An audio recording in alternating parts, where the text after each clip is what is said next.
खतम हो गया अपना काम. माणसाच्या जीवनामध्ये पहिलं प्रेम खूप मोठा सकारात्मक बदल घडवतं. सब्जेक्ट टू द कंडिशन ते फक्त प्रेमच असावं, ते अट्रॅक्शन नसावं. आणि अजून एक आता शब्द निघाला सध्याच्या काळात, मूव्ह ऑन.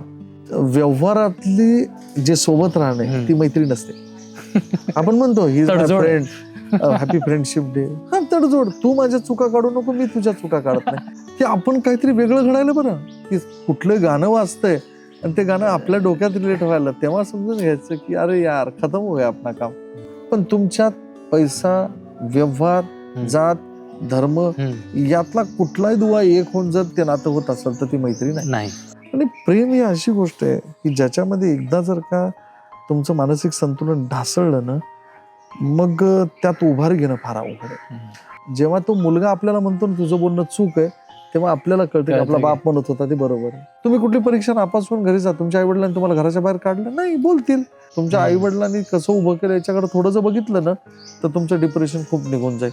शेवटी बहिणाबाई चौधरींचं एक वाक्य, आला सास गेला सास जीवा तुझं रे तंतर, अरे जगन मरण एका श्वासाचा अंतर.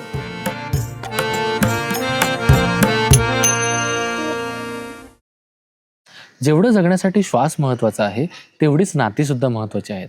लहानपणी आईची माया, वडिलांचं राग प्रेम, मित्रांचं खोडकर हसू, पहिल्या प्रेमाची हळवी माया आणि मोठं होताना जगाशी जोडलेलं नातं. आयुष्याच्या कोणत्याही टप्प्यात आपण नात्यांशिवाय अपूर्ण असतो.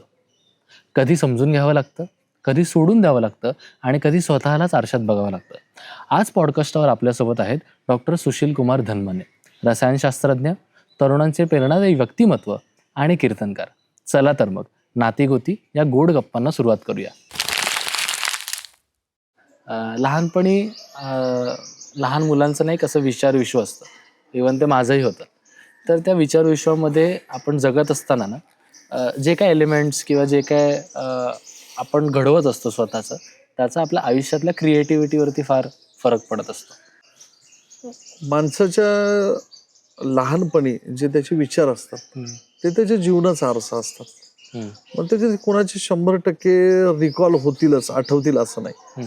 आता माझ्या बालपणाच्या बाबतीत सांगायचं म्हटलं तर मला लहानपणीपासूनच लिडरशिप आणि लोकांशी जाऊन बोलणं हा विषय माझ्यासाठी अतिशय होताच आणि तो पुढे तसाच कंटिन्यू होत राहिला. तर 100% म्हणजे नात्यातलं किंवा बालपण आणि बालपणाच्या ज्या काही आपण ठरवलेल्या गोष्टी त्या पुढे लाईफचा आरसा असतात, ते 100% मला मान्य आहे. जेव्हा आपण लहान असतो राईट, तेव्हा आपल्याला नेहमी असं वाटतं की माय आई बाबा इज ऑलवेज राईट.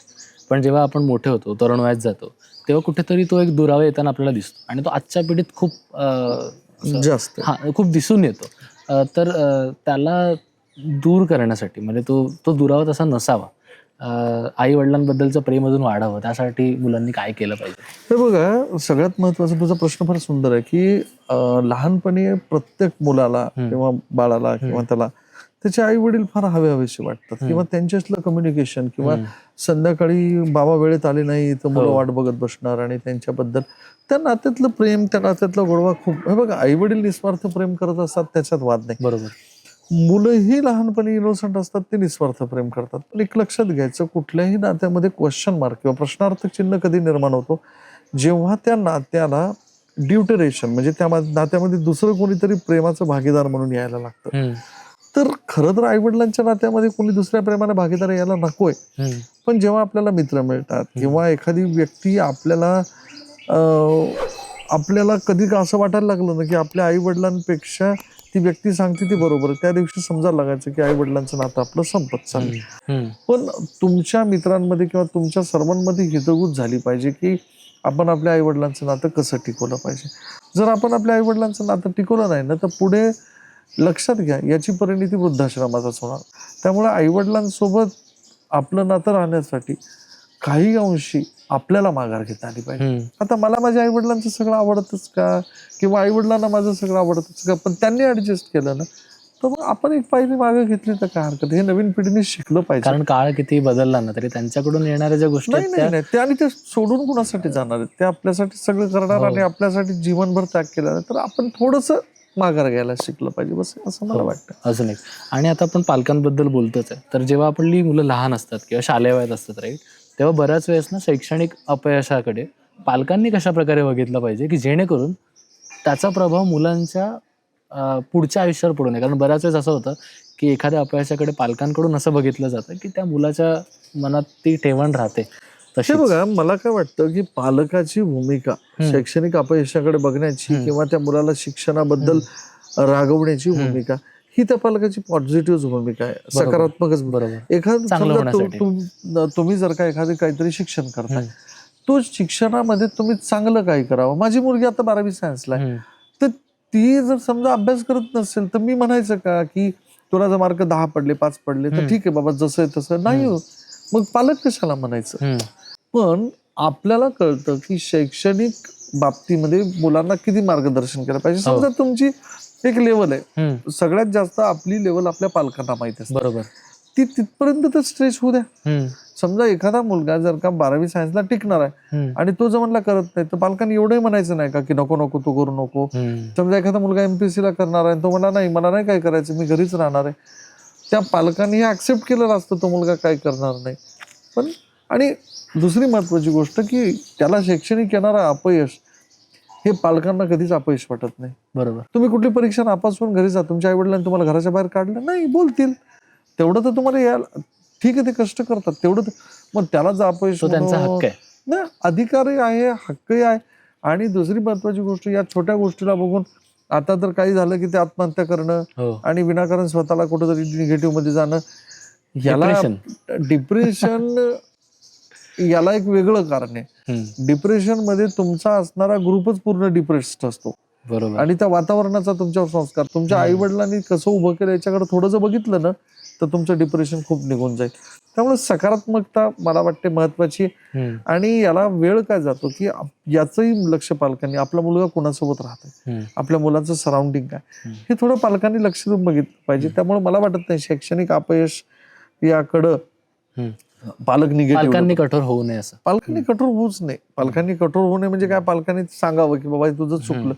पण एक गोष्ट दुसरी सांगतो, काही ठिकाणी पालकांची भूमिका फार टोकाची असते की मला माहित नाही तू MBBS ला गेलाच पाहिजे. माझा मित्र आहे, तो त्याची मुलगी 12वीला गेली, मुलगी अतिशय हुशार आहे, तिला पहिल्या दिवशीपासून हे बघ बोर्डवर लिहून ठेवायचं JEE मेन, JEE MBBS. त्या मुलीला पहिल्या दिवशीपासून तिचं जे बॉदरेशन झालं, मला भीती वाटत होती की समजा तिला नाही मिळालं तर यांनी करायचं काय. बरोबर. काही पालक रात्रंदिवस मुलांकडं त्यांच्या कॅपॅसिटीपेक्षा त्यांना जास्त अपेक्षांचं ओझं, त्यांना ठीक आहे ते त्यांचाच चांगल्याचा विचार, पण हे पालक मुलांवर अपेक्षांचं ओझं बोलतात आणि त्यामुळं ती मुलं एका निगेटिव्ह थिंकिंगकडे जातात. बरोबर. आणि बऱ्याच वेळा त्या मुलांना जर अभ्यासात यश मिळालं नाही तर ती मुलं पालकांकडून न मिळणारं प्रेम दुसरीकडे कुठं शोधायला लागतात. आणि तेव्हा लक्षात घ्यायचं ही मुलं पालकांपासून दूर, म्हणजे पहिला प्रश्न दुसरा प्रश्न एकमेकाला. तुम्ही खूप सुंदर सांगितलं. आय थिंक हा एक बॅलन्स आहे जो पालकांकडून आणि मुलांकडून दोन्ही बाजूने व्हायला पाहिजे. अहो, मुलांनी अभ्यास करत असतील तर पालकांनी सपोर्ट करायला पाहिजे, मुलं करत नसतील तर करून घेतलं पाहिजे. शेवटी भूमिका दोन्हीकडनं आहेत तरच, आणि या सगळ्यांचा बेस तेव्हाच हे नातं टिकेल. नाहीतर तुम्हाला सांगतो इकडे वृद्धाश्रमांची संख्या वाढेल आणि इकडे अपयशी मुलांची संख्या वाढेल. हा माझा त्याच्या मागचा उद्देश. बरोबर. आणि सर तुम्ही बोलता बोलता आता संगत बोललात, म्हणजे आपला मुलगा कोणासोबत राहतोय, राईट, लहानपणीची असू दे मोठ्यापणातली असू दे, ही संगत फार महत्वाची आहे. प्रश्न थोडासा वेगळा आहे की बालपणात असणारी मैत्री आणि अडल्टहूड ह्या पिरियडमध्ये असणारी मैत्री, ह्यात नेमका फरक काय आहे? एक, मी विज्ञानाचा प्राध्यापक असल्यामुळे एक गोष्ट फार इम्पॉर्टंट आहे. बालवय आणि तरुणपण या दोन्हीमध्ये एक मोठा फरक आहे, त्याला म्हणतात हार्मोनल चेंजेस. येस. आणि ही हार्मोनल चेंजेस तुमच्या ब्रेनची कॅपॅसिटी, तुमच्या शारीरिक वेगवेगळ्या क्रियांची कॅपॅसिटी हे वाढवतात. बरोबर. आणि त्या काळामध्ये तुमची शारीरिक क्षमता वाढलेली असते तरुण वयात. बालवयामध्ये तुमच्यावर होणारे संस्कार किंवा तुम्हाला सांगितलेल्या गोष्टी, हे बघा, शाळेच्या शिक्षिकेने जर एका आवाज काढला आणि मुलांना सांगितलं शांत बसायचं तर ती मुलं बसतात. पण कॉलेजच्याच वर्गात जर का तुम्ही शिक्षकांनी सांगितलं की तुम्हाला शांत बसायचे, करायचं नाही, मुलं ऐकत नाही. मग बालवय आणि तरुण वय याच्यामध्ये काय महत्वाची फरक मी तुम्हाला सांगितलं, हार्मोनल चेंजेस व्हायला लागतात. त्यामुळं मुलं ही स्वतः एका भावविश्वात जातात. शेवटी ते ठरलेलंच आहे एकदा तरुण वय आलं की मैत्री आली की त्यामध्ये मैत्रीचे शेअरिंग आले, नंतर प्रेम आलं, नंतर प्रेम आल्याच्या नंतर प्रेमाचे इमोशन जोडणं आलं, नंतर मग सगळं जग आपल्याला निघून ते प्रेम जवळचं वाटायला लागतं. आणि मग बालवयामध्ये ह्या गोष्टीला तेवढं महत्व नाही. त्यामुळे बालवयामध्ये आपल्यासमोर दोनच गोष्टी असतात, एक तर सुंदर खेळायचं, मस्त खायचं, आणि जमला तर अभ्यास करायचा. अभ्यास मुलांना आवडतच नसतो. पण मोठ्यापणामध्ये तरुणपणामध्ये काय असतं, कितीही नाही म्हणलं तर त्याच्या डोक्यामध्ये एक घंटी वाजत असते की आपल्याला काही दिवसांमध्ये सेटल व्हायचं. तर ह्या दोन गोष्टींचा काहोरमा असतो. त्यामुळे ही दोन अवस्था एकदम वेगळ्या होतात. आणि तो माणूस लहानपणी जसा आहे तसा मोठेपणी राहायला खूप एफर्ट्स लागतील. पण मला नाही वाटत, म्हणजे 100% लहानपणी जी व्यक्ती जशी असेल ती मोठेपणी तशी असेलच असं नाही. येस. आणि माझ्या मते आपण आता मैत्रीबद्दल बोलतोच आहे, तर मैत्रीमध्ये एक सायलेंट सपोर्ट असतो नेहमी, जो शब्दांशिवाय मानता येतो. तुमची मैत्रीची व्याख्या कशी आहे आणि ती अजून निखळ कशी असावी आजच्या जगात? हे बघा, मैत्री मी आधीच तुम्हाला सांगतो, मैत्री म्हणजे तुम्ही पहिलीपासनं एका टेबलवर बसणं आणि तुम्ही सोबत असणं, सोबत खेळणं नाही. मैत्री म्हणजे एक असा सपोर्ट आहे, की विनाकारण एखादं नातं आपल्या जीवनात येतं, विनाकारण, त्याला काही कारण नाही. बरोबर. आणि ती व्यक्ती आपल्याला आपल्यातल्या चांगल्या गोष्टीला सपोर्ट करून आपल्याला सांगते की तू पुढे जा. बरोबर. तुमच्यामध्ये नेतृत्वाचा गुण असला तर तो तुम्हाला सांगणार की भाऊ तू जा आणि हे काहीतरी कर. तुमच्यामध्ये अभ्यासाचा गुण असला ते म्हणणार आपण दोघं मिळून काहीतरी करू. बरोबर. पण त्याला तुमच्याकडून काही स्वार्थ नाही. निखळ मैत्री तुम्हाला सांगायचं झालं तर निखळ मैत्रीमध्ये न परिस्थिती आहे, न पैसा आहे, न तुमच्यातले हेवे दावे, न तुमची जात आहे, तुमचा धर्म आहे, तुमचं पात आहे, काहीच नाही. ती मैत्री निखळ. पण तुमच्यात पैसा, व्यवहार, जात, धर्म यातला कुठलाही दुवा एक होऊन जर ते नातं होत असेल तर ती मैत्री नाही. आणि त्यातल्या त्यात ती निखळ तर होणारच नाही. त्यामुळे माझी मैत्रीची ही व्याख्या, एखाद्या माणसाने काही कारण नसताना दुसऱ्या माणसाचा मानसिक सपोर्ट देणं, त्याला वाढवणं आणि त्याला उभं राहण्यासाठी मदत करणं. एक लक्षात घ्या, विनाकारणच तुमच्या ग्रुपमध्ये असलेल्या एका मुलाबद्दल तुम्हाला वाटायला लागतं की अरे याचं चांगलं झालं पाहिजे, बघा हा खूप छान आहे, याचा अजून पुढे गेला पाहिजे. मग तुम्ही बघत नाही की तो श्रीमंत आहे, गरीब आहे, काय, पण तुम्हाला असं वाटतं की हा मोठा झाला पाहिजे. तेव्हा लक्षात ठेवायचं तुमच्यातली मैत्रीची भावना जागृत आहे. त्याने तुम्हाला काय दिलंय का, किंवा तुमच्यात त्याचा काय दुवा आहे, तुमचा तो रक्ताचा आहे, नाही. ही भावना म्हणजे मैत्री. आणि 100% तुम्हाला प्रत्येकालाच या वयात कुणाला ना आपल्याबद्दल बघा, एखादा मित्र विनाकारण रात्री उशिरा फोन करतो, ए बाबा जेवला का, आहेस का बरा, ठीक आहे ना, आज तुझा मेसेज नाही किंवा कॉल नाही, भेटत नाही, बोलत नाही. तुम्ही काय रोज कॉल करणं, रोज बोलणं म्हणजे मैत्री नाही. त्यामुळे मैत्रीचं निखळ प्रेमाची ही व्याख्या माझी. मैत्रीमध्ये ना अजून दोन गोष्टी, म्हणजे तुम्ही सांगितलेल्या फरकामध्ये बऱ्याच गोष्टी होत्या, पण मला एका गोष्टीवरती फोकस करायचं with respect to college students. बऱ्याच वेळेस ना कॉम्पिटिशन आणि हेल्दी कॉम्पिटिशन या दोन शब्दांमध्ये बऱ्याच वेळेस गफलत होते आणि ती दोन वेगळी टोकं आहेत. तर ह्याच्याबद्दल हे बघा, कॉम्पिटिशन आणि हेल्दी कॉम्पिटिशन म्हणजे काय, थोडक्यामध्ये दोन एकाच वर्गातले मित्र आहेत, चांगले रनर आहेत, त्यांनी एकमेकाची कॅपॅसिटी वाढवण्यासाठी एकमेकाविरोधात ग्राउंडमध्ये उतरणं आणि पळणं, ती झालं हेल्दी कॉम्पिटिशन. पण एखादा व्यक्तीला आपल्याला हरवायचंच आहे आणि त्यासाठी स्पर्धेत उतरणं, ते झालं कॉम्पिटिशन. वास्तविक पाहता हेल्दी कॉम्पिटिशन आपल्याला स्पर्धक तयार होऊ देत नाही, आपल्यातला स्पर्धक तयार होऊ देत नाही. कारण त्याच्यामध्ये कुठेतरी मैत्रीची भावना वाजतच असते.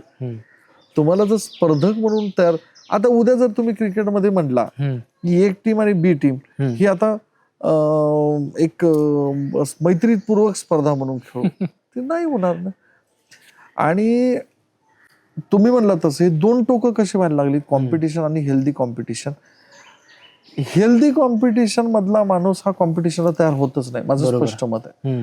नाही, हेल्दी कॉम्पिटिशन मधली व्यक्ती कॉम्पिटिशनला तयार होत नाही, कारण त्याच्या डोक्यात असतं की जिंकला तरी मित्र, हारला तरी मित्र. पण कॉम्पिटिशन मध्ये नक्की तयार असते, आपल्याला आपला पुढचा आहे तो आपला शत्रू, त्याला आपल्याला हरवायचं. तर हेल्दी कॉम्पिटिशन करणारा व्यक्ती कॉम्पिटिशनला तयार होत नाही. बरोबर, हे माझं मत आहे. आणि कॉम्पिटिशन करण्याची गरज पण आहे, कारण तुमचा शत्रू हा त्या खेळाच्या क्रीडांगणाच्या बाहेर नाहीये. नाही. आणि दुसरी महत्वाची गोष्ट, कॉम्पिटिशन तुम्हाला का केलं पाहिजे, कारण तुम्हाला तुमची क्षमता कधी कळणार आहे. सध्या तर कॉम्पिटिशन, मी तर तुम्हाला सांगतो की कुठलं सेक्टर आहे तुम्ही कॉम्पिटिशन नाही केल्याशिवाय, आणि आपल्याला स्वतःचीच कॉम्पिटिशन आहे सध्या.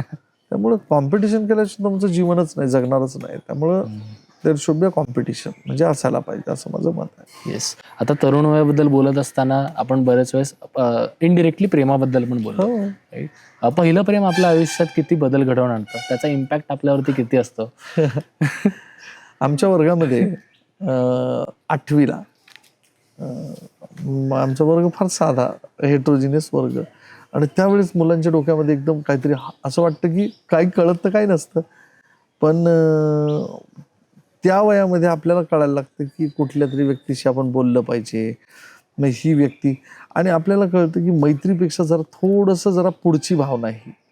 मित्र असतो पण थोडंसं काहीतरी वेगळी भावना आहे. म्हणजे मुलांची मुलीची जरी मैत्री असेल तर आपल्याला कळतं की या व्यक्तीबद्दल आपलं काहीतरी आहे. आणि पहिलं प्रेम, कुणाचंही पहिलं प्रेम हे त्या माणसाच्या जीवनात रिव्होल्युशन घडवणारच असतं. उदाहरणच सांगायचं म्हटलं तर आमचा एक मित्र होता, त्याचं नाव होतं पंढरी. त्याला आम्ही पंढऱ्या म्हणायचो. आणि त्याला वर्गातली एक मुलगी आवडायला लागली, म्हणजे काहीच नाही, कारण काहीच नाही, पण त्याचं झालं असेल प्रेम, त्याला वाटलं असेल. आणि आमचा पंढऱ्या एकदम नॉर्मल राहणारा पंढऱ्या, कधी शर्टी न करणारा, असा अवघड दबड राहणारा, रांगेत 4थ्या-5व्या रांगेत बसणारा. ती मुलगी उगाच त्याच्याकडे पाहून हसल्यासारखं केलं की तो पंढरी इन करून यायला लागला, पंढऱ्याचा पंढरी झाला. नंतर भांग पाडून यायला लागला, नंतर भांडणं नाही, नंतर सज्जन. तर बघा ना तुम्ही, त्या फक्त प्रेमाच्या इमोशन्सनी त्याच्या जीवनामध्ये त्याला शांत होण्यासाठी प्रवृत्त केलं. बऱ्याच लोकांमध्ये एखाद्या जर समजा मुलीला एखाद्या मुलामधला इंटेलिजन्स आवडत असेल, समजा एखाद्या मुलाने उत्तर दिलं आणि प्रश्नाचं उत्तर दिल्याच्या नंतर तो मुलगा बोलायला लागला, आणि बोलायला लागल्याच्या नंतर ती व्यक्ती आपल्याला काहीतरी सांगायला लागली, आणि आपण जेव्हा त्याची मांडणी किंवा त्याला चांगलं काय केलं, वर्गामध्ये तुम्ही एखादा प्रश्न शिक्षकाने विचारला आणि तो कोणालाच आला नाही, त्या मुलाला आला, आणि त्या मुलाला आल्याच्या नंतर ती एखादी व्यक्ती इम्प्रेस झाली. त्या मुलाला जेव्हा कळतं ना की आपल्याला जी आवडती व्यक्ती इम्प्रेस झाली, तो अजूनच अभ्यास करायला लागला. हे रिव्होल्युशन आहे. खूप गोष्टी, पहिलं प्रेम माणसाच्या जीवनामध्ये बऱ्याच काही गोष्टी घडवतं. पण माझं वाक्य परत आहे का, माणसाच्या जीवनामध्ये पहिलं प्रेम खूप मोठा सकारात्मक बदल घडवतं, सब्जेक्ट टू द कंडिशन ते फक्त प्रेमच असावं, ते अट्रॅक्शन नसावं. बरोबर. जर ते प्रेम असलं तर तुमच्या जीवनात बदल घडेल, हे माझं स्पष्ट मत आहे. आणि प्रेमाबद्दल तर माझं ठाम मत आहे की प्रेम करायला नाही पाहिजे का, करायलाच पाहिजे, पण ते खरं प्रेम असावं, जे की सध्याच्या काळात दिसत नाही. येस. सर, पहिल्या प्रेमाबद्दल आपण बोललो. पहिलं प्रेम खरंच खूप निखळ असतं, त्याचा आपल्यावरती प्रभावही खूप असतो, त्या आठवणी कधी न पुसण्यासारख्या असतात. पण आजच्या काळातलं बदलत जाणारं जे प्रेम आहे, त्याला आपण रिलेशनशिप असं नाव दिलंय. म्हणजे त्यात प्रेम हा शब्द नाहीये, पण रिलेशनशिप बोललं की सगळ्यांना कळतं की हे कुठेतरी तिथेच चाललंय. तर ह्याची जी व्याख्या बदलली आहे रिलेशनशिपची, त्याबद्दल तुमचं मत काय? आणि तरुणांनी त्या रिलेशनशिपला पहिल्या प्रेमासारखं ट्रीट केलं पाहिजे, कारण बऱ्याच वेळा असं होतं की आपलं पहिलं प्रेम काही गोष्टींमुळे ते मागे राहतं, असफल राहतं, आणि त्या गोष्टी माणूस करणं टाळतो, कारण की नवीन रिलेशनशिपमध्ये मग त्या गोष्टी नाही व्हायला पाहिजेत म्हणून. तुम्ही ह्याच्याकडे कसं बघता? बेसिकली आता सध्याच्या काळामध्ये रिलेशनशिप या शब्दाचा अर्थच फार चुकीचा आहे. म्हणजे कोणी जर म्हटलं ना की वी आर इन रिलेशनशिप, तर त्या गोष्टीमध्ये नुसतं प्रेमच नाही, बाकी बऱ्याच गोष्टी आहेत. आणि मला एक गोष्ट फार बोलायला म्हणा वाईट म्हणाच की क्लिअर बोलतोय की बरीच नाती या रिलेशनशिपच्या नावाखाली एक 6 महिने 7 महिन्याच्या वर टिकत नाहीत. आणि माझ्याकडे असंही उदाहरण आहे की ज्या लोकांनी पहिलं प्रेम केलं ना, 8-8 वर्ष 9-9 वर्षाने ती नाती जशाला तशी आहेत. हो. आणि ती लोक सुखी आहेत. उलट ही रिलेशनशिप वाली जी लोक आहेत ना, त्यांचं काही खरं नसतं. आणि अजून एक आता शब्द निघाला सध्याच्या काळात, मूव्ह ऑन.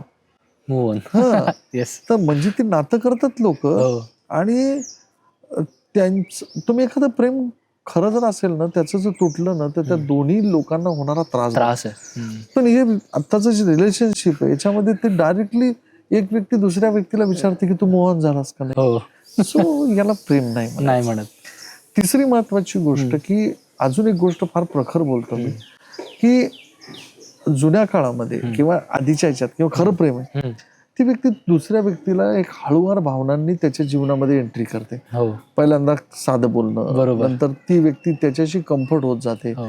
नंतर ती दोघं एकमेकांना त्यांना रिअलाइज होतं की आपलंही नातं मैत्रीपेक्षा वरच आहे. इमोशनल अटॅचमेंट, मग काळजीचं नातं. हो. मग ते एकमेकाची चौकशी करणं, विचारपूस करणं, परिस्थितीपर्यंत जाणं, वेळ पडली तर सुखादुःखात आधार देणं, दुःखात आधार देणं, सुखात त्याच्या सोबत उभं राहणं, किंवा त्याच्या सुखात सुख, त्याच्या दुःखात दुःख मानायला लागणं, आणि खऱ्या अर्थाने ही प्रेमाची परिणिती व्हायला तयार होते. मी एवढं जे बोललोय ना, this process takes a period. बरोबर. पण तुम्ही आत्ता जर एखाद्या व्यक्तीची ओळख करायला लागणार आणि तुम्ही त्या व्यक्तीच्या प्रेमात पडला हे कळायला तुम्हाला कमीत कमी 1 वर्ष लागतं. की आपण काहीतरी वेगळं घडायला बरं, की कुठलं गाणं वाजतंय आणि ते गाणं आपल्या डोक्यात रिलेट व्हायला, तेव्हा समजून घ्यायचं की अरे यार खतम हो गया आपला काम. ठीक आहे ना, एखादं हिंदी जुनं गाणं वाजायला लागलं आणि ती व्यक्तीचा चेहरा दिसणं, त्याला प्रेम म्हणा. हा ती भावना आहे आणि ती भावना जगली पाहिजे, तेव्हाच प्रेम जगायचं. पण आता तुम्हाला जर बोललं तर सॉरी टू से, माझ्या कदाचित जी बघणारी लोक आहेत त्यांना डेंजर वाटेल. आज एका मित्राकडून किंवा मैत्रिणीकडून XYZ व्यक्तीची ओळख होते, नंबर एक्सचेंज होतात, संध्याकाळी बोलणं होतं, दुसऱ्या दिवशी ते नातं तयार होतं, मस्त ते लोक फिरायला लागतात, त्यांचं प्रेम, त्यांचं सगळ्या भानगडी, आणि नंतर त्या दोघांची भांडणं होतात आणि लेवल अशी येते की तू मूव्ह ऑन हो, मी मूव्ह ऑन होते, ते नातं इतक्या लवकर संपतं. दिस इज नॉट अ प्रेम. आणि हे प्रेम तुम्हाला उभं राहायला मदत करत नाही, कधीच नाही. एखाद्या गरीब मुलीशी, श्रीमंत मुलांनी श्रीमंत मुलीशी, गरीब मुलांनी श्रीमंत मुलीशी, श्रीमंत मुलींनी गरीब मुलाशी ही नाती बघायला मिळायची. मला आता नाती दाखवा, ही नाती ही परिस्थितीवर टिकते. बरोबर. आणि तुम्ही जे म्हणालात बोलतोय अट्रॅक्शन आणि परिस्थिती, या दोन्ही गोष्टी इथे. अट्रॅक्शन तर पहिला मुद्दा मांडला, आता परिस्थिती. मी तुम्हाला, मला एक गोष्ट दाखवा की एक खूप गरीब विद्यार्थी आहे जो काम करून जगतोय, शाळेत करतोय, आणि त्याच्यावर श्रीमंत मुलीने प्रेम केलं. मला आत्ताच्या काळातलं उदाहरण दाखवा. इम्पॉसिबल आहे. नाती ही सध्या परिस्थिती बघून आणि माणसाचं बाह्य स्वरूप बघून व्हायला लागली. बरोबर. त्यामुळे मला नाही, प्रेम आणि रिलेशनशिप मी हे वेगळंच ठेवलेलं आहे. प्रेम आणि रिलेशनशिप, पहिलं प्रेम माणसाला उभं करतं, पहिलं प्रेम माणसाला जगवतं, आणि खरं प्रेम हे माणसाला त्याच्या जीवनामध्ये जगायला उद्युक्त करतं. पण रिलेशनशिप एकदा ब्रेक झाली ती माणसाला डिस्टर्ब करते. बरोबर. ह्या नवीन आत्ताच्या काळात ना बऱ्याच वेळेस असं म्हणतात की आपण जेव्हा प्रेमात असतो ना तेव्हा ह्या गोष्टी प्रायव्हेट ठेवाव्यात. हे जितकं प्रायव्हेट असेल तितकं सेफ असेल. याबद्दल तुमचं मत काय? माझं या बाबतीत करेक्ट मत आहे. फक्त प्रेमच नाही, मी तर म्हणतो मैत्री सुद्धा सिक्रेट ठेवावी. तुम्ही जेव्हा ग्रुपवर, तुला एक गोष्ट सांगतो, फार इंटरेस्टिंग गोष्ट आहे. एखाद्या मित्राचा तुझ्या वाढदिवस असेल ना, त्याला ज्या ज्या लोकांनी विश केलं त्याची स्टोरी ठेवतो बघ तो व्यक्ती. ठेवतो ना, त्या स्टोरीचे स्क्रीनशॉट काढायचे आणि पुढच्या वर्षी तेवढ्याच लोकांनी त्याच्या स्टोरी ठेवल्यात हे मला दाखवायचं. या वर्षीची लोक पुढच्या वर्षी कधीच नसतात. एखादा 2 मित्र असतात की ते जशाल तसे राहतात. बरोबर. त्यामुळं नाही, सिक्रेसी जर ठेवली ना तुम्ही, आता तुला एक कोणीतरी जवळचा मित्र आहे, तू व्यवहारातले मित्र वेगळे, पण एक तुला जीवस्य भावाच्या वरचा मित्र आहे, आणि तुला जेव्हा कधी टेन्शन येतं ना, आता मला एक माझा मित्र XYZ, मला सगळं ठीक आहे, मला किती यश मिळू दे, काही होऊ दे, पण जेव्हा मला फ्रस्ट्रेशन येतं, टेन्शन येतं ना, मी एक फोन करणार, अरे यार विशाल असं असं काय मग करायला पाहिजे. मग तो सांगणार, अरे सर, अरे भैया तू डेंजर आहेस, तू मोठा आहे. मग तो ती उभारी देतो. पण ती नातं कधी टिकतं? सिक्रेसी असल्यावर. बरोबर. आणि प्रेमात तर तुम्ही हे प्रदर्शन करूच नका, ती प्रेम राहतच नाही. ती लोकांसाठी एंटरटेनमेंटची गोष्ट होऊन जाते. सो मला नाही आवडत, मला सिक्रेसीचाच, मी तुला सांगतो की आपली कोणासोबतही मैत्री झाली तर एकदा सांगायचं, बाबा मला याचं प्रदर्शन आवडणार नाही. बरोबर. आणि तू चार चौकात म्हण नको की मेरा भाई मेरा दोस्त नाही नाही. किंवा प्रेमाचं. त्यामुळे सिक्रेसीचा मला तो विशेष वाटतो. येस. तुम्ही आता बोलता बोलता म्हणालात की व्यावहारिक रिलेशनशिप वेगळं असतं, राईट? आता आपण त्यात जम्प करूया. प्रोफेशनल रिलेशनशिप्स असताना जेव्हा आपण एखाद्या कामावरती जातोय, राईट, तिथे आता बऱ्याच वेळेस काही नियम असतात, काय असतात, तर ते कसं जगलं पाहिजे? कारण बघ, मग त्यात आपण बऱ्याच पुढची वेळेस महत्वाची गोष्ट, तुम्ही एका फार चांगल्या ठिकाणी काम करताय, हो व्यवहारातली जे सोबत राहणे ती मैत्री नसते. आपण म्हणतो ही तडजोड. Friend, happy friendship day. हा, तडजोड. तू माझ्या चुका काढू नको, मी तुझ्या चुका काढत नाही, किंवा माझं काय चुकलं तर तू ऍडजस्ट कर, तुझं काय मी. व्यवहारामध्ये तुम्ही एखाद्या कंपनीत कामाला आहेत, तुम्ही दोघं समजा जिगरी मित्र आहेत, XYZ लहानपणीपासूनचे. त्या मित्राचं तू काही म्हण की चूक काढ, बरोबर म्हण, त्याचा काही इफेक्ट होणार नाही. पण तू तिथं जाऊन ज्याच्यासोबत मैत्री केली, त्याला मित्र म्हणला, त्या मित्राची एखादी गोष्ट तू ऍडजस्ट करू नको. तो उद्यापासून तुझ्यासोबत नातं ठेवतो का बघ. किंवा त्या मित्रानं तुझी एखादी चूक काढू दे, बॉसला सांगू दे याने व्यवस्थित काम केलं नाही, किंवा हा नाही शिकवत नाही, किंवा ती मैत्री टिकत नाही. व्यवहारातली मैत्री ही फक्त तडजोड आहे, ती मैत्री नाही. ती किती कन्स्ट्रक्टिव्ह फीडबॅक केवढीही कन्स्ट्रक्टिव्ह असो, कुठलीही असू देत, मला व्यवहारातल्या नातं कुठलंही तू मला दाखव ना. ते एकमेकाच्या घरी जातील, जेवायला जातील, पार्ट्या करतील, पण कशाच्या बेसवर तू मला किती सांभाळलं. तू जितका सांभाळत जाशील तेवढी ती मैत्री स्ट्रॉंग. तू जितका एक्सपोज कर, नाही होत. बरोबर. आणि जो माणूस तडजोड करेल त्याच्याच तो जवळ राहील, जो परखडपणे बोलेल त्याच्या तो परखड माणसाच्या तर जवळ राहणारच नाही कोणी. ऍडजस्टमेंट, गोड बोलणार, अरे वा जाऊ दे आपण आपलं केलं ना, तू हे हा तू 4ला गेला मी 3ला गेलो, असं ऍडजस्ट, ती वेगळी मैत्री. त्यामुळं नाही, त्या मैत्रीला माझ्या मते 0 किंमत. ती मैत्री नाहीच, ती फक्त तडजोड आहे. बरोबर सर. सर, प्रेम म्हणजे खूप इमोशनल गोष्ट आहे, आणि प्रेमाच्या नात्यात जेव्हा विश्वासघात होतो त्याबद्दल तुमचं काय मत आहे? प्रेमाच्या नात्यामध्ये विश्वासघात तर खरं तर प्रेमामध्ये विश्वासघात व्हायला नकोय, कारण ते माणसाने स्वतःच्या सगळ्या नात्यांचे दिलेली, म्हणजे ते त्याग आहे थोडक्यात. खरं प्रेम म्हणजे त्याग आहे. पण एकंदर सध्या काय घडतं की सध्या म्हणजे बऱ्याचदा घडतं असं की एखादी व्यक्ती एखाद्या व्यक्तीवर जीवापाड प्रेम करायला लागते. ती व्यक्ती सुद्धा त्या व्यक्तीवर प्रेम करते, एका ठराविक लिमिट नंतर त्याला दाखवते, सगळं करते, परंतु ती व्यक्ती अजून कुणाच्या दुसऱ्याच्या संपर्कात येते. म्हणजे त्याचं प्रेम हे विभागलं जातं थोडक्यात, आणि न कळत ते प्रेम एका दुसऱ्या दिशेने जातं.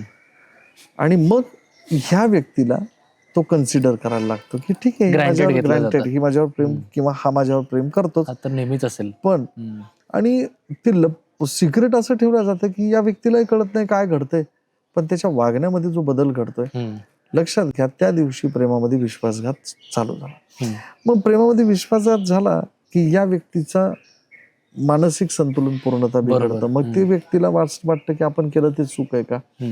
आणि प्रेम ही अशी गोष्ट आहे की ज्याच्यामध्ये एकदा जर का तुमचं मानसिक संतुलन ढासळलं ना, मग त्यात उभारी घेणं फार अवघड आहे. याला मी म्हणतो प्रवृत्ती सुद्धा कारणीभूत आहे. काही लोक एकनिष्ठ असतात, पण काही लोकांचं कसं असतं की चंचल म्हणा, किंवा त्यांचं एखाद्याला कन्सिडर करून दुसऱ्या, ती did not sort like a friendship. मैत्रीमध्ये तुम्ही एक मित्र ठेवून दुसऱ्या मित्राशी मैत्री करणं ठीक आहे, किंवा मैत्रिणी सोबत ठीक आहे, पण प्रेमामध्ये तसं नाही ना शक्य. प्रेमामध्ये तुम्ही जर लॉयल राहणार असाल तरच त्या व्यक्तीशी बोला, नाहीतर मग नका. मग याला मला थोडक्यात हा विश्वासघात धोका वाटतो, आणि या पद्धतीने बऱ्याचदा घडतंय ऍक्च्युअली. येस सर, आता ना तुम्ही बोलता बोलताच त्यात होणारा त्रास आणि ते इमोशनल प्रेशर बोललात, राईट? तर एखाद्या माणसाने कसं ओळखावं किंवा कसं जज करावं की समोरच्या माणसाचं आपल्यावरचं प्रेम कमी होत चाललंय? हा, याला फार छान गोष्ट आहे. एखाद्या माणसाच्या चुकीच्या गोष्टीही बरोबर वाटायला लागल्या तर लक्षात ठेवायचं त्याचं प्रेम झालं. समजा चूक आहे तुझी गोष्ट, ही मला माहिती आहे, पण मी ती ऍक्सेप्ट करतोय, किंवा मी ती ऍक्सेप्ट करते, किंवा कोणी, तर लक्षात ठेवायचं त्याचं प्रेम झालं. पण विनाकारण एखाद्या वेळेस आपल्या बरोबरही गोष्टी जर चुकीच्या वाटायला लागल्या, किंवा ती गोष्ट व्यक्ती आपल्याला जर क्रॉस करायला लागली, तर लक्षात ठेवायचं त्या व्यक्तीच्या जीवनामध्ये दुसऱ्या कोणाचा तरी प्रवेश झालाय, आणि आपण समजून घ्यायचं की व्यक्ती आपल्यावर हळूहळू आता प्रेम कमी करायला लागली. आपणही अशा वेळेत जर जागृत व्हायचं असेल, वाहत गेलेलो नसेल, तर मागचा गिर टाकायला हरकत नाही. Yes, perfect. आणि आपण बऱ्याच वेळेस आता म्हणताना म्हटलं की प्रेम, रिलेशनशिप, राईट? आता हे फक्त या 2 शब्दांपुरतंच मर्यादित राहिलेलं नाही. म्हणजे मी आता लिस्ट करून आणली आहे. त्यात काही संज्ञा आहेत. Bread crumbing, ghosting, situationship, love bombing, benching, orbiting, beach flag. आता त्याची म्हणजे ते प्रेम तसं राहिलंच नाहीये. नाही, खऱ्या अर्थानं नाव सुरू करायचं लव, प्रेम. तुमच्या इन्स्टा, व्हॉट्सअप, फेसबुकमध्ये किंवा चॅटिंगमध्ये भारी भारी इमोजीज आहेत. तुम्हाला जर कोणा 2 डोळ्यांवर लव असलेलं चिन्ह पाठवली, इमोजी पाठवली की आपल्याला फार आनंद वाटतो. मग ती पाठवल्यानंतर तर पुढची व्यक्ती थोडी कम्फर्टेबल होते. नंतर त्याला अजून काहीतरी वेगळं, नंतर मग त्याला अजून हर्टची इमोजी. ठीक आहे, हे प्रेमापर्यंत हे ठीक आहे. पण ह्या प्रेमाच्या पाठीमागे लपून ह्या असल्या गोष्टी, हे तुम्ही म्हणताय, याला मी प्रेम नाही म्हणणार. बऱ्याच वेळा कोणाला प्रेमाच्या नावाखाली फसवणं आणि प्रेमाखाली कोणाचा दुरुपयोग करणं, हे तर अतिशय चुकीचं आहे. म्हणजे वास्तविक पाहता लोक काहीतरी शोधत असतात, प्रत्येकाचा स्वार्थ शोधत असतात. आणि त्या स्वार्थामध्ये तुम्ही जर प्रेम आणलं तर मग हे असलं काहीतरी घडतं. हे असली जी तुम्ही ज्या संज्ञा सांगितल्यात, या संज्ञा वाढत चालल्यात. पहिले तर 1-2 होत्या, आज 10 पर्यंत त्या संज्ञांचं मला वाटतं की बरोबर नाही. येस.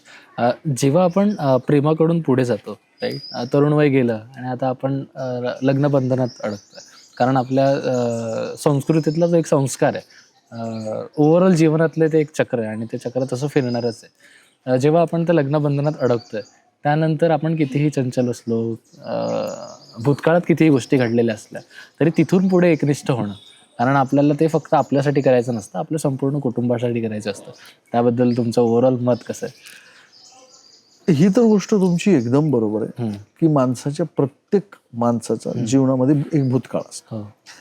तुम्ही प्रेमाचं असलेलं नातं, परंतु जेव्हा लग्न बंधनात अडकतात, तो तुमच्या सर्व लोकांच्या समोर होणारा संस्कार आहे आणि त्या व्यक्तीला तुम्ही एकटे ऍक्सेप्ट करत नाही. तुमचं कुटुंब, तुमचा समाज बरोबर आज तुमचं जोडीदार म्हणून त्याला ऍक्सेप्ट करत असतो.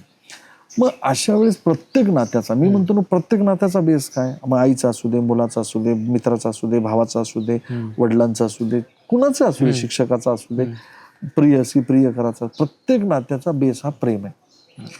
मग शेवटी तुम्ही जेव्हा कुठल्या एखाद्या व्यक्तीला जोडीदार म्हणून निवडता, तेव्हा त्या व्यक्तीच्या नात्याचा बेस तर प्रेम असलं पाहिजे.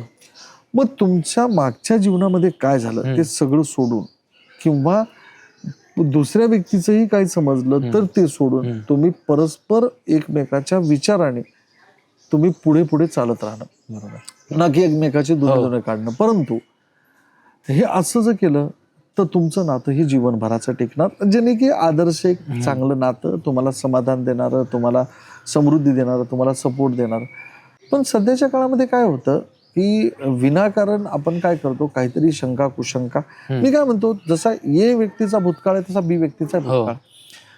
आपण लग्न करताना किंवा तो संस्कार होताना तुम्ही हे सगळ्या गोष्टी मागच्या झाल्या सोडून देऊन जर का नातं चालू करत असाल सध्याच्या काळात, सध्याच्या काळामध्ये तुमचा कोणाचा भूतकाळ अगदीच कोरीपाटी असेल असं मला वाटत नाही शक्य. कारण माध्यमच एवढी फास्ट आहेत, त्यामुळे तुम्ही ते सोडून देऊन नवीन चांगली जर विश्वासाला सुरुवात करत असाल, जेवढं प्रेम महत्वाचं तेवढा विश्वास महत्वाचा, तरच ते नातं पुढे पुढे जाईल आणि त्या नात्याला एक वेगळा रंगत येईल. नाही तर ती नातं सुद्धा सध्याच्या काळामध्ये आपण बघता विलग होण्याच्या प्रक्रिया खूप जास्त आहेत. याचं कारण एकच की तुमचं प्रेम नाही किंवा तुमच्या शंका जास्त आहेत. तुम्ही या 2 गोष्टींचं परस्पर संयम साधून तुम्ही तुमचं जीवन जगला पाहिजे. बरोबर सर. आता तुम्ही बोलता बोलता डिवोर्सचं पण बोललात, बरोबर? डिवोर्सचा एक पार्ट तसा आहे, मला त्यात अजून एक पार्ट ॲड करायचं आहे. आत्ता सध्याच्या काळात होणारे डिवोर्स, त्यामागे असणारी कारणं सुरुवाती क्षुल्लकच असणार आहे. त्यानंतर मग त्याला आपल्याला वाटत जातं की भांड्याला भांडं लागतं आणि ती गोष्ट मोठी होते. त्याचप्रकारे संयुक्त कुटुंब पद्धती जी आली आहे आणि आईवडिलांपासून दूर राहणं लग्न झाल्यानंतर, ह्याकडे तुम्ही कसं बघता? हे बघा, तुम्ही जर का तुमच्या घरच्यांसोबत राहत असाल, ठीक आहे, तुमच्यामध्ये छोटा वाद झाला किंवा तुम्ही 2 व्यक्ती एकमेकांसोबत राहत नसेल, तुम्ही मित्रांचंच घ्या, 2 मित्रांची भांडणं होत असतील आणि त्यात समेट करायला 2 मित्र जास्त असतील, मैत्री टिकते. पण तुम्ही 2च मित्र आहेत आणि तुम्हाला वाद झाला तर ते नातं शक्यता टिकत नाही. त्याच पद्धतीने तुमचं लग्न झालेलं आहे आणि तुमच्यासोबत आई वडील आहेत, तर ती लोक काय करतात, तुमची समजूत काढतात. हे बाळा तुझं चुकलं, तुझं चुकलं, काळ असतो, असं घडत असतं, किंवा ही वस्तू मला मिळाली नाही, किंवा मला हे असं मिळालं नाही, मला हे एक्सपेक्टेशन होतं. ठीक आहे, समजूत काढतील. जर तुम्ही एकत्रित किंवा एकत्रित कुटुंबापेक्षा तुमचं जवळपास लोक आहेत, तर तुमच्यामध्ये समजून घेण्याची नकळत समजदारी येते. आणि पुढची महत्वाची गोष्ट, माझ्या माहितीनुसार सगळ्यांनाच लग्नानंतर किंवा संसारात थोडंफार ऍडजस्टमेंट करावं लागतं. जेव्हा आपल्यासमोर 10 उदाहरणं असतात तेव्हा वाटतं बाबा यांनी हे ऍडजस्ट केलं, यांनी हे ऍडजस्ट केलं, नकळत आपल्यामध्ये ती समजूत येते. पण आपण जर का एकटे राहत असू आणि तुम्ही टीव्ही, वेब सिरीज आणि सिरियल मध्ये जर ते चित्र बघत असाल, तर आपल्याला वाटतं काय आयडियल जीवन आहे, आपल्या नशिबाला हे काहीच नाही. आणि सध्याच्या काळात एक फार डेंजर प्रक्रिया आहे, माहितीये का तुम्हाला? तुम्ही जर हिमालयात फिरायला गेले तर नवरा बायको असे फोटो टाकतात की त्यांच्या एवढं प्रेमच कोणाचं नाही, आणि ते पाहून आपले लोक रिलेटिव्ह दुःखाला एकमेकाच्या कारणीभूत. हे उदाहरण आहेत की हे विदेशात फिरायला गेले, मला कुठेच फिरायला गेलो नाही, किंवा मला हे मिळालं नाही, किंवा एखादा मित्र म्हणतो की मला बुलेट नाही घेतली, किंवा या दुःखांची कारणं वाढून तुमच्या रिलेशन मध्ये येणारा गॅप वाढत जातो. शेवटी समाधान आणि तुम्ही एकमेकांसोबत समाजात नाती कशी करता याच्यावरच तुमची नाते टिकतात, बाकी काही नाही. सर, आपण बऱ्याच वेळेस बघतो की आता लग्न असू दे, रिलेशनशिप्स असू दे, या सगळ्यातच ना इकॉनॉमी आणि पैसा व्यवहार हा फार मोठा भाग झाला. तर तो कुठे कमी होईल असं तुम्हाला वाटतं का? नाही होणार कमी. प्रेमामध्ये सुद्धा मी म्हणणार नाही मुलगी किंवा मुलगा, ए व्यक्ती जर बी व्यक्तीवर खर्च करत असेल तर ते प्रेम जास्त स्ट्रॉंग होत चाललंय सध्या. सॉरी टू से. बी व्यक्ती ए व्यक्तीला जर सांभाळून घेत असेल तर ते प्रेम स्ट्रॉंग.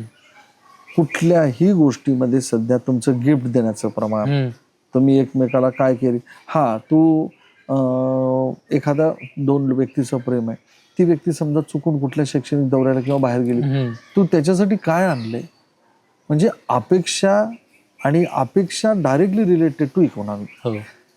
बेसिकली आताची जी गिफ्टचं द्यायचं जे प्रमाण आहे, ते गिफ्ट काय साधे सुद्धा तुमचे 100-200 रुपयाच्या पेन वगैरे तर कोणीच देत नाही, कारण त्या पेनची गरजही राहिली नाही लोकांना. तुमच्या गिफ्टचं जे रेटिंग आहे किंवा कम्पॅरिझन, एक कपल सांगतं की मला एवढं भारी गिफ्ट मिळालं, मग त्या दुसऱ्या कपलचं एक्सपेक्टेशन, आणि या गिफ्टमुळे प्रचंड होणारी इकॉनॉमी, याचा ते घरच्या लोकांवर टाकणारा ताण. आणि मला तर वाटतं की हे निष्कारण जे घुसत चाललंय, बऱ्याचदा नातं तुम्ही आर्थिकदृष्ट्या सांभाळलं नाही म्हणूनही नातं तुटलेली आहे. त्यामुळे हे अर्थकारण हा फार चुकीचा विषय या प्रेमामध्ये. प्रेम नाहीच, ते प्रेम नाहीच, तो व्यवहार आहे. तो व्यवहार जेव्हा घुसलाय आणि त्यावेळेस ती नाती आधीच डायल्यूट होत गेली, त्यामुळं तशी कोल्ड होत गेली आहेत. पण खूप सध्याच्या काळात हे खूप जास्त आहे की बेसिकली तुम्ही मला सांभाळायचं किंवा मी तुला सांभाळायचं, आणि त्यातून आर्थिक गणित, आर्थिक व्यवहार, अर्थकारण मानलं तरी ते खूप जास्त. येस.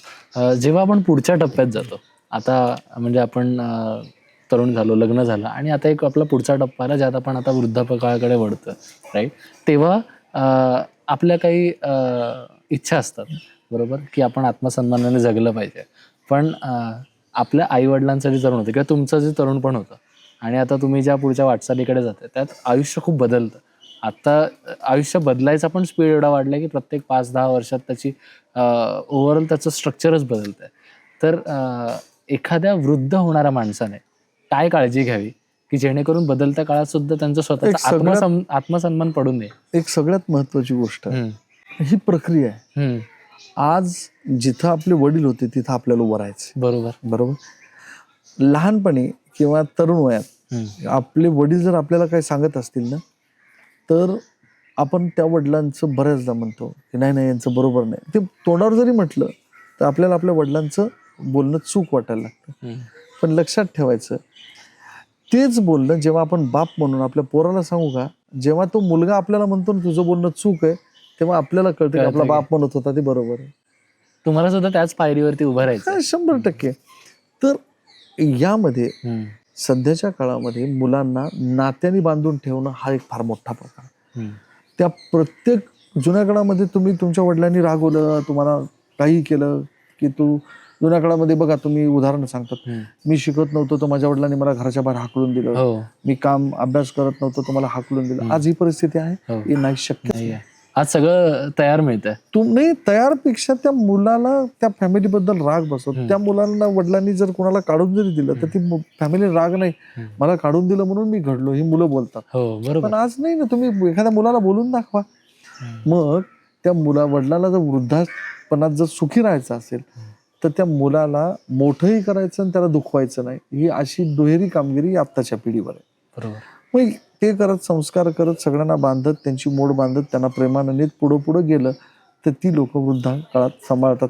आणि एक पुढची महत्वाची गोष्ट, एका ठराविक काळानंतर सध्याच्या पालकांनी, एका ठराविक मुलगा सेटल झाला किंवा झालं त्यानंतर पालकांनी मुलांच्या बाबतीत त्यांना जे करायचं ते करू द्यावं, लक्ष घालू नये. ते सध्याच्या जनरेशनला आवडत नाहीये, असं माझं ऑब्झर्वेशन आहे. बाकी त्याला प्रॉनही आहेत, कॉजही आहेत, किंवा कोण लोक होय म्हणतील नाही म्हणतील, पण माझं असं ऑब्झर्वेशन आहे की नातं टिकवण्यासाठी नाती धरून राहावी लागतात.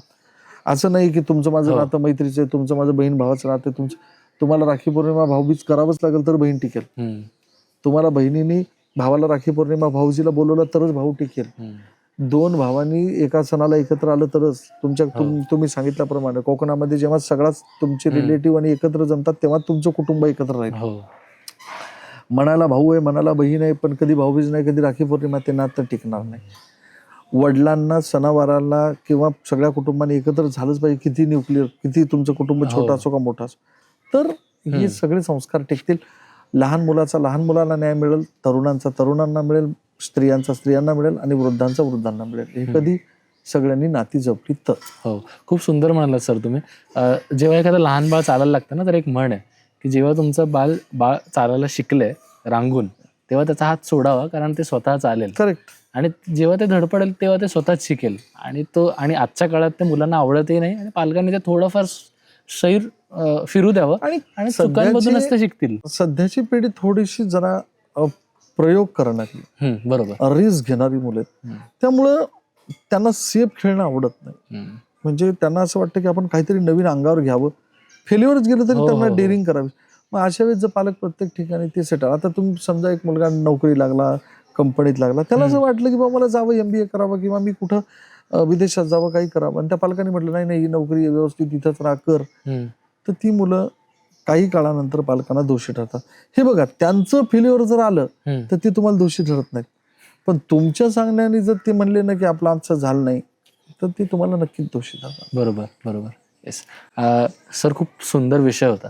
बालपणापासून वृद्धापकाळापर्यंत आपण सगळ्या विषयांना टच केलं आणि तुम्ही खूप सुंदर सांगितलं की हे चक्र कसं चालतं, आणि आपण माझ्या मते सगळ्या चक्रातल्या त्या सगळ्या स्पोक्सला टच केलंय. जाता जाता शेवटचा तुमचा एक संदेश काय असेल आजच्या पिढीला?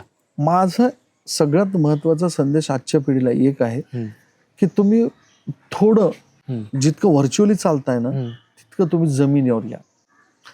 तुम्ही बालपण बालपणासारखं जगा, तरुणपण तरुणपणासारखं जगा आणि वृद्धपण वृद्धपणासारखं जगा. पण हे जगत असताना कुठल्या नात्याला कमी समजू नका. हे बघा, एक नातं असं आहे बघा, म्हणजे हे सगळ्यांनाच मान्य होईल, ते नातं तयार होण्याच्या आधी जी नातं ज्यासोबत होणार आहे त्या व्यक्तीने दुसऱ्या व्यक्तीला बघितलं नाही, आणि दुसरी जी नातं तयार करणारी व्यक्ती त्या व्यक्तीने सुद्धा बघितलं नाही. पण ते नातं जेव्हा तयार होतं ते नातं जगातलं सगळ्यात ग्रेट नातं होतं, ते म्हणजे आईचं. बरोबर. गर्भात असताना त्या मुलाचा चेहरा आई बघितलेला नसतं आणि त्या मुलाने गर्भात असताना आईला बघितलेलं नसतं, पण जन्म झाल्यानंतर तो मुला लोळा जमू दे, पांगळा जमू दे, कसाही काळा निळा कसाही, पण ती आई जन्मभर ते नातं टिकवते. रादर मी तर म्हणतो मृत्यूनंतर सुद्धा ते नातं टिकतं. एवढं महत्व त्या नात्याला. त्यानंतर तुम्ही जाता भावासोबत, दोन भावांचं नातं, लहानपणी दोन होणाऱ्या भावांचं नातं, नंतर तुमचं नातं सजीवांशीच नाही, तुमचं नातं निर्जीवांशी सुद्धा. तुम्ही शाळेत जाता, त्या शाळेसोबत नातं. आजही तुम्हाला बालपणची तुमची शाळा, तुमचा वर्ग, तुमचे वर्गमित्र आणि त्यांच्यासोबत झालेलं नातं आणि त्या बालपणी झालेले संस्कार ही शाळा करते, ते नातं शाळेचं. त्यानंतर आपण थोडं पुढे जातो तेव्हा आपल्याला मिळतात तरुण वयातले सवंगडी, आणि त्या मित्रांसोबत झालेलं नातं जन्मभर मरेपर्यंत टिकतं, हे चौथं नातं.